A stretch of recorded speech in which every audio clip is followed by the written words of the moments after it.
사도신경하심으로 우리의 신앙을 하나님 앞에 고백합니다. 나는 전능하신 아버지 하나님, 천지의 창조주를 믿습니다.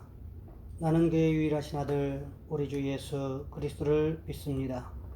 그는 성령으로 잉태되어 동정녀 마리아에게서 나시고 본디오 빌라도에게 고난을 받아 십자가에 못 박혀 죽으시고 장사된 지 사흘 만에 죽은 자 가운데서 다시 살아나셨으며 하늘에 오르시어 전능하신 아버지 하나님 우편에 앉아 계시다가 거기로부터 살아있는 자와 죽은 자를 심판하러 오십니다. 나는 성령을 믿으며 거룩한 공교회와 성도의 교제와 죄를 용서받는 것과 몸의 부활과 영생을 믿습니다. 아멘. 찬송가 235장입니다.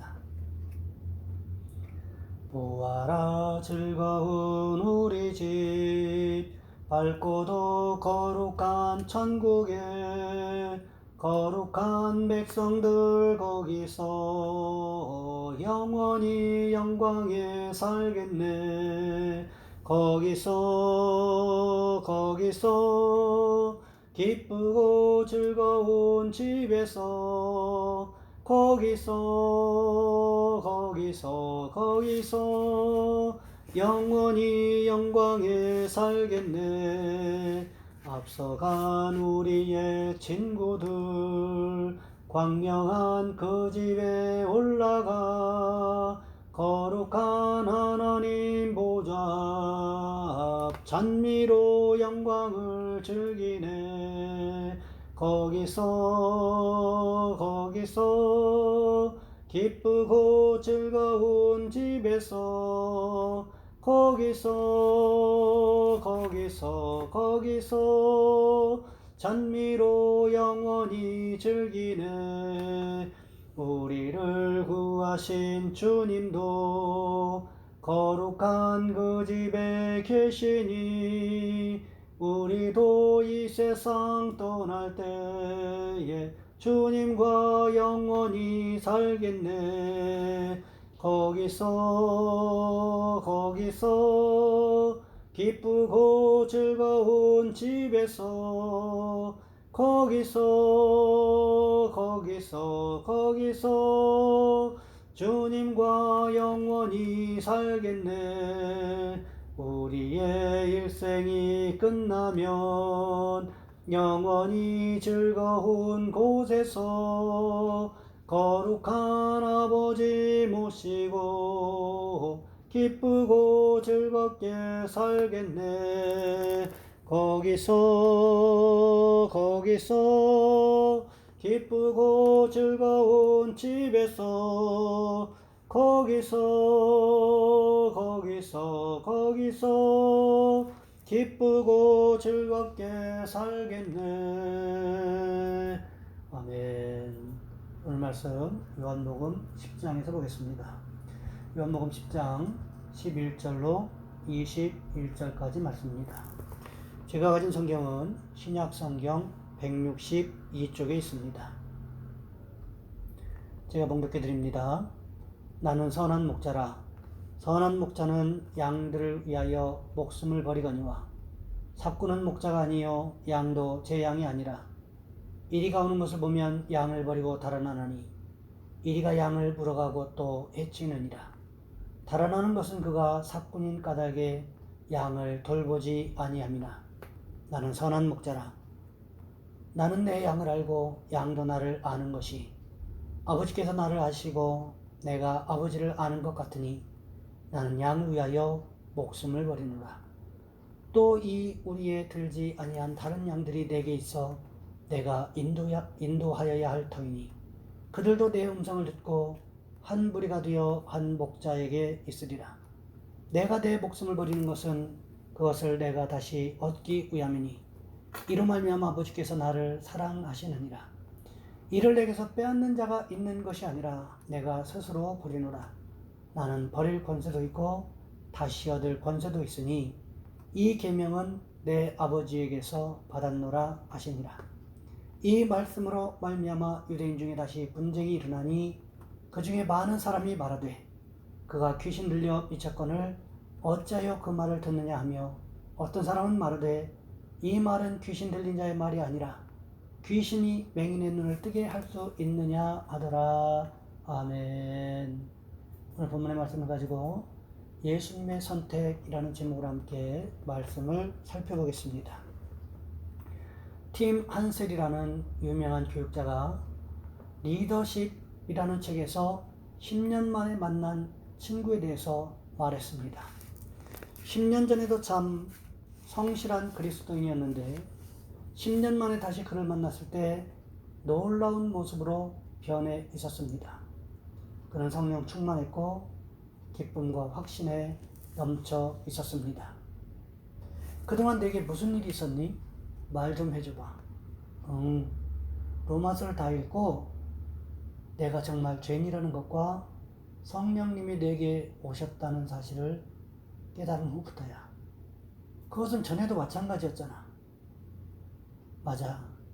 내가 죄인이라는 것은 항상 알고 있었지. 그러나 전에 더 이상 죄를 지어서는 안 된다는 생각만 했었어. 그러나 죄를 짓지 않을 수 없었어. 늘 자신에 대해서 낙심하고 좌절했었지. 그런데 로마서를 읽고 중대한 것을 깨달았어. 나는 죄인이고 앞으로도 죄를 지을 수밖에 없는 존재라는 거야. 나는 언제나 이기적이고 죄를 선택할 것이라는 것이지. 나는 이 진리를 받아들였어. 그부터 내가 죄를 범해도 좌절하거나 죄책감으로 나를 쥐어뜯는 일을 하지 않고 주님께 고백했어. 오래전에 로렌스 형제가 당신은 죄를 지었을 때 어떻게 하느냐는 질문을 받았을 때 나는 그저 하나님께 고백하고 나서 계속 살지요 라고 말했는데 이제 로렌스 형제의 말을 이해할 수 있게 되었어. 그러나 두 번째 깨달은 것은 더 놀라운 것이었어. 그것은 내 안에 죄만 있는 것이 아니라 주님이 오셔서 역사하신다는 것을 깨달은 거야. 내게 좋은 변화가 일어날 때마다 난 그것이 주님의 역사라는 것을 알았어.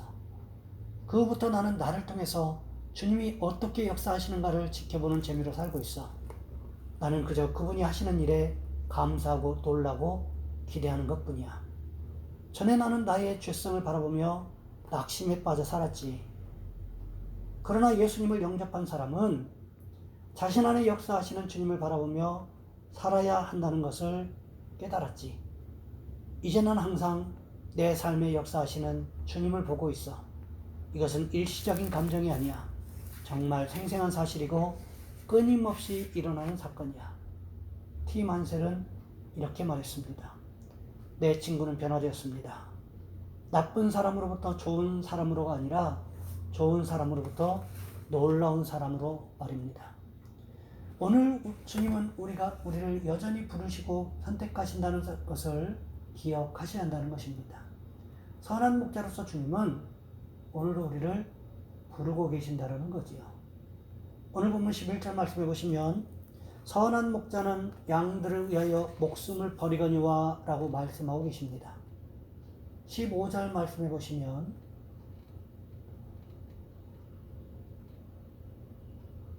나는 양을 위하여 목숨을 버리노라 라고 말씀하셨습니다. 우리가 오늘 본문 15절 말씀에서 중요하게 살펴보아야 할 대목이 있습니다. 양을 위하여 목숨을 버리는 대상이 누구일까요? 주어가 누구입니까? 바로 나지요. 그렇다면 나가 누구입니까? 우리 예수님이시라는 것입니다. 우리 주님 예수님께서 자기 스스로 양들을 위하여 목숨을 버리는 것을 선택하셨다는 것입니다. 목숨을 거는 일이, 버리는 일이 누가 강요한다고 해서 되는 일이 아닙니다. 목숨을 걸거나 버리는 일이 그렇게 쉽게 결정되는 일이 아닙니다.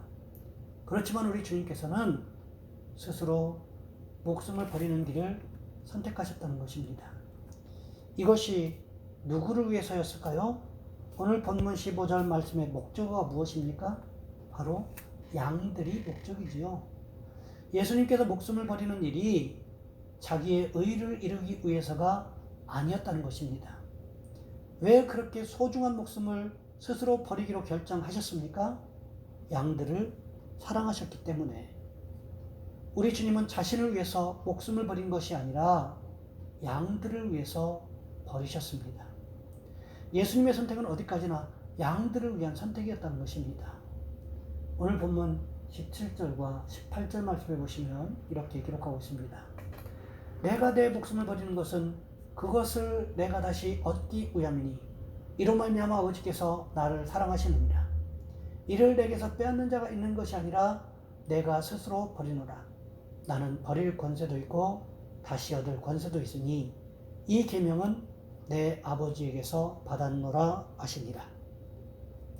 하나님 아버지께서 예수님을 사랑하시는 이유에 대해서 우리 주님은 내가 목숨을 기꺼이 버리기 때문이라고 말씀하시는 것을 볼 수가 있습니다. 신앙생활이라고 하는 것은 내 생각을 쳐서 하나님 말씀에 복종시키는, 하나님 말씀에 순종하는 것이라고 결론 지을 수가 있을 것입니다. 하지만 이것이 그렇게 쉬운 일은 아닙니다. 왜 그럴까요? 내 속에서 나도 모르는 사이에 육신적인 생각들이 꿈틀대고 있기 때문이라는 것입니다. 갑자기 생겨난 어떤 일에 대하여 나도 모르게 본능적으로 움직이는 그런 모습들이 있는 것을 보게 됩니다. 성경에 보시면 불순종한 사람과 순종한 사람의 차이는 상당히 큰 것을 볼 수가 있습니다. 이삭이 무엇을 잘했다는 기록이 없음에도 불구하고 하나님 앞에 축복을 받을 수 있었던 것은 모리아 땅에 있는 산에서 아버지 아브라함의 목소리에 순종했기 때문이었습니다. 야곱이 이스라엘로 바뀔 수 있었던 것은 야곱이 무엇을 잘해서가 아니라 하나님의 말씀에 순종하면서부터였습니다. 어디 그뿐입니까? 여호수아와 갈렙이 출애굽한 어른들 가운데 유일하게 가나안 땅에 들어갈 수 있었던 이유가 어디에 있었습니까? 하나님의 말씀을 믿고 순종했기 때문이라는 것입니다. 이 순종의 역사는 구약에만 머무르는 것이 아닙니다. 빌립보서 2장 5절부터 11절 말씀을 보시면 이렇게 기록하고 있습니다. 너희 안에 이 마음을 품으라. 곧 그리스도 예수의 마음이니 그는 근본 하나님의 본체시나 하나님과 동등됨을 취할 것으로 여기지 아니하시고 오히려 자기를 비워 종의 형체를 가지사 사람들과 같이 되셨고 사람의 모양으로 나타나사 자기를 낮추시고 죽기까지 복종하셨으니 곧 십자가에 죽으심이라. 이러므로 하나님이 그를 지극히 높여 모든 이름 위에 뛰어난 이름을 주사 하늘에 있는 자들과 땅에 있는 자들과 땅 아래에 있는 자들로 모든 무릎을 예수의 이름에 꿇게 하시고 모든 입으로 예수 그리스도를 주라 시인하여 하나님 아버지께 영광을 돌리게 하셨느니라. 예수님께서 하나님의 말씀에 죽기까지 복종하셨다고 사도 바울은 말씀하고 있습니다. 그 결과가 십자가 죽음으로 끝난 것이 아니라는 것입니다. 여기에 대반전이 일어납니다. 하나님께서 예수님의 이름을 지극히 높이셨다는 것입니다. 그래서 모든 이름 위에 뛰어난 이름으로 만들어주셨고 하늘에 있는 자들과 땅에 있는 자들, 땅 아래에 있는 자들의 모든 무릎이 바로 예수님의 이름 앞에 꿇게 만드셨다는 거지요. 그래서 예수님은 주인이시라고 사도 바울이 증거하고 있는 것입니다. 여러분, 그런데 우리 가운데 단 한 사람이라도 하나님을 기쁘게 할 만한 사람이 없다라는 거예요. 우리 스스로는. 인류 역사상 유일하게 하나님을 기쁘시게 했던 분, 그분이 바로 우리 주님이시라는 거지요. 왜 그랬을까요? 우리 주님은 언제나 하나님 말씀편에 서서 선택했기 때문이라는 거지요. 하나님의 입장에 서서 선택했기 때문이라는 것입니다. 우리에게도 이런 자세가 필요합니다. 정말 순종하기 어렵다고 한다면 한번 입장을 바꿔놓고 생각해 보시기 바랍니다. 내가 만약 하나님이라면 무엇을 기뻐하실까? 예수님께서 하나님께 사랑을 받을 수밖에 없었던 이유가 무엇일까? 조금만 더 생각하면 우리도 충분히 하나님의 말씀에 순종하는 선택을 할 수 있게 된다는 거지요.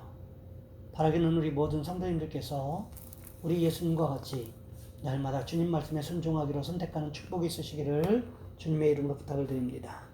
이 시간 우리 한 목소리 함께 기도합니다. 주님, 우리를 도와주셔서 우리 주님과 같이 하나님의 말씀을 선택하게 하시고 우리 주님과 같이 하나님 말씀에 순종하는 모습 있게 도와주옵소서.